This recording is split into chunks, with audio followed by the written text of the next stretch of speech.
Je vous salue chers auditeurs de l'émission Kangoka, mon nom est Chris Ndikumana. Aujourd'hui nous sommes mercredi. Je vais encore une fois vous encourager en vous disant que vous n'êtes pas seul. Si tu crois en Jésus comme ton Seigneur et ton Sauveur, tu n'es pas du tout seul. Il y a une puissance qui veille sur toi dans le monde invisible. Si tu crois en Dieu, si tu as reçu Jésus dans ta vie, il y a un ange de Je suis qui est avec toi partout où tu vas. Si Satan ne peut pas t'atteindre pour te faire tout ce qu'il veut, c'est parce qu'il y a un ange de Dieu qui te protège et qui combat pour toi dans tout ce que tu traverses. Les grandes autorités, les personnes importantes de ce monde sont protégées par des gardes du corps. Mais les gardes du corps ne protègent que le corps uniquement. Ils ne protègent pas du tout l'âme. Ils peuvent protéger le corps, mais ils sont incapables de protéger l'âme. J'aimerais te dire que si tu crois en Dieu, il y a un ange qui n'est pas visible, qui te protège, et c'est lui qui te donne toutes tes victoires. C'est lui qui combat pour toi. L'Esprit Saint se sert des anges, ils combattent pour toi et ils le font selon sa volonté. C'est pourquoi si tu prépares la journée dans la prière, il y a une force qui est donnée à l'ange qui a été envoyé par Je suis. Il combat pour toi et il reste avec toi dans tout ce que tu fais. Tu ne peux rien faire de toi-même si tu n'es pas avec les anges de Je suis. Dans l'Ancien Testament, dans le livre d'Exode, Dieu a envoyé Moïse. Dans Exode 23, verset 20, il est dit « Voici, j'envoie un ange devant toi pour te protéger en chemin et pour te faire arriver au lieu que j'ai préparé. » Cela ne concernait pas Moïse uniquement, mais ça nous concerne encore aujourd'hui. Ce que Dieu a fait pour le peuple d'Israël, pour les élus de Dieu, pour ceux qui croient en lui, toi aussi ça te concerne si tu crois en Dieu. Il te dit qu'il y a un ange devant toi qui te protège, qui veille sur toi et qui te fait arriver à l'endroit qu'il a prévu pour toi. Je veux qu'on comprenne que souvent nous échouons parce que nous ne prions pas. Nous ne nous confions pas entre les mains de Je suis et nous ne préparons pas la journée. Lorsque tu ne prépares pas la journée et que tu ne pries pas, même si l'ange de Dieu est là, il y a beaucoup de choses qu'il ne peut pas faire. L'ange acquiert la force à travers la prière. Je le répète, c'est pas ta prière que l'ange obtient la force nécessaire pour agir dans ta vie. Quand tu pries, il y a une force de l'Esprit Saint qui vient à toi et qui rend l'ange capable de combattre pour toi et il veut tracer le chemin pour toi. Nous venons de lire que Dieu a dit « J'envoie un ange devant toi pour te protéger en chemin et pour te faire arriver au lieu que j'ai préparé. » Si tu pries tous les jours et que tu prépares la journée, l'ange de Je suis reçoit une force spéciale à travers ta prière. Tu pries en Dieu qui est au ciel et ce Dieu-là donne la force à l'ange pour qu'il t'aide à atteindre le plan de Je suis. Il y en a malheureusement qui n'ont pas encore compris cela. Si tu ne pries pas et que tu vis dans une vie pécheresse, tu continues ta vie, tu n'as aucune relation avec Dieu, ton ange n'a plus de force. La force de ton ange dépend de ta relation avec Je suis. C'est pourquoi quand tu prépares la journée, que tu sois dans une situation difficile ou pas, confie-toi en Dieu, ferme les portes de Satan et ouvre celles de Dieu. Il y a une lutte qui se passe dans le monde invisible et comme je vous l'ai dit mercredi de la semaine passée, une personne réveillée prépare la journée chaque matin et la victoire, elle la reçoit dès la maison. Et n'attend pas de sortir de la maison pour avoir la victoire, mais il reçoit cette victoire avant même qu'elle sorte de sa maison. C'est nouveau pour quelques-uns d'entre vous, car certains ne savent même pas qu'ils ont des anges avec eux parce qu'ils ne les voient pas physiquement.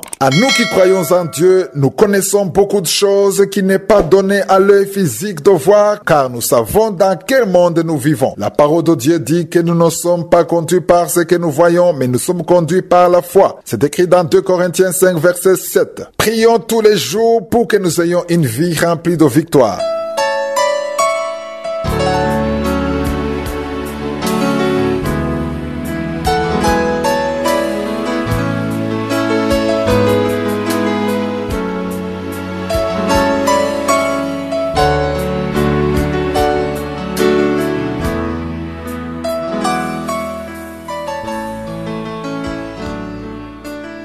Continuons avec la deuxième partie. Nous sommes sur l'enseignement que j'ai appelé Action de grâce. Je vais continuer avec notre passage d'hier. Nous avons lu dans Josué chapitre 4. Les enfants d'Israël ont traversé le Jourdain par un miracle, car c'est Dieu qui a ouvert le passage pour qu'ils puissent traverser. Chacun des 12 tribus a choisi une pierre et ils sont rentrés avec ces pierres. Je pense qu'ils ont dû conserver ces pierres dans un endroit où tout le monde pouvait les voir pour que les enfants puissent leur demander ce que ces pierres signifiaient. Même si tu meurs, la pierre reste là. Même si tu vieillis, la pierre est toujours là. La pierre ne vieillit pas, la pierre ne meurt pas. Chaque enfant qui naît la trouvera là. Tes enfants trouveront cette pierre, tes petits-enfants, tes arrière-petits-enfants trouveront la pierre. Même si on ne le dit pas dans le texte, mais je pense qu'ils ont pu écrire quelque chose sur la pierre. Ils auraient pu écrire que ce que Dieu a fait.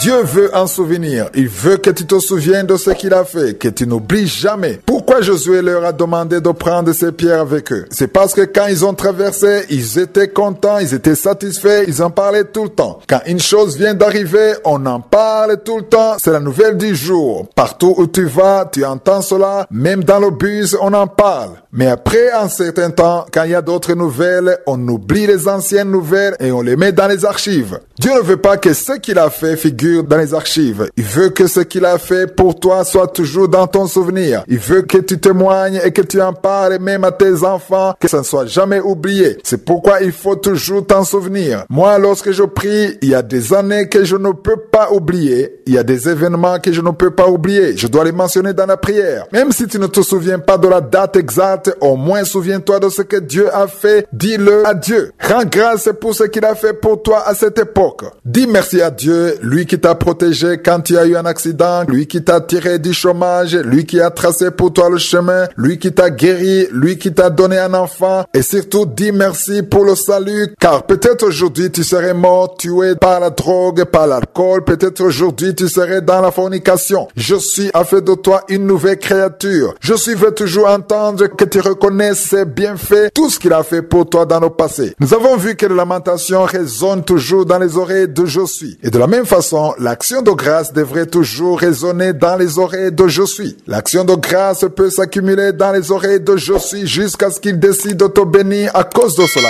C'est ce qui est arrivé à Corneille. Il priait tous les jours, il faisait l'aumône, il l'a fait pendant longtemps et un jour, Dieu a envoyé son ange et lui a dit que tout ce qu'il avait fait comme prière et comme aumône, tout cela est monté devant lui. Il s'en est souvenu et il a décidé de le bénir. Revenons maintenant sur les pierres. Une pierre est un symbole puissant. Je souhaite à tous ceux qui me suivent, à chacun d'entre nous, d'avoir une pierre dans sa vie. Je ne suis pas en train de vous dire d'aller prendre des pierres dans la rue, mais la pierre dont je parle peut être tes paroles de tous les jours. Si tu commences à rendre grâce à Dieu aujourd'hui parce que tu es content, parce que Dieu a tracé pour toi le chemin, tu es guéri, tu as un travail, tu as trouvé une femme, un mari, tu as un enfant, ton mari est sauvé, peu importe ce que Dieu a fait pour toi, si à la suite de cela tu commences à rendre grâce, poussé par les émotions, par la joie, et que par après tu rencontres des difficultés dans ta vie, ton action de grâce ne sera plus la même. Ton action de grâce ne sera plus une pierre car elle aura vieilli et tu vas commencer à te lamenter. Je souhaite réellement que ton action de grâce ne vieillisse pas. Je veux que ton action de grâce soit comme une pierre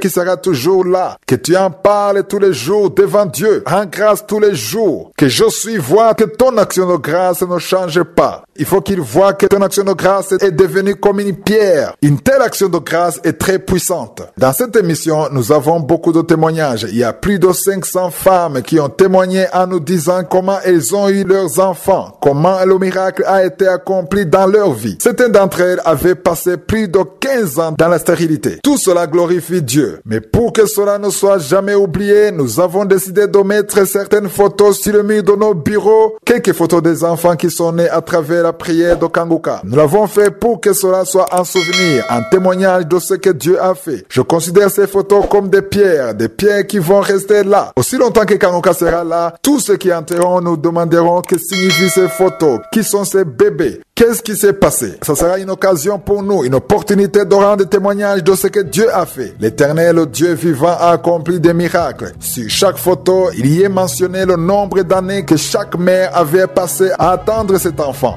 Nous avons des photos de 16 ans, de 15 ans, etc. Dieu a donné à ces femmes des enfants d'une façon miraculeuse. Qu'il y ait des pierres dans ta vie afin qu'elles soient toujours remplies d'actions de grâce. Nous continuerons à en parler dans Kanguka de demain. Que Jésus vous bénisse. Passez une bonne journée.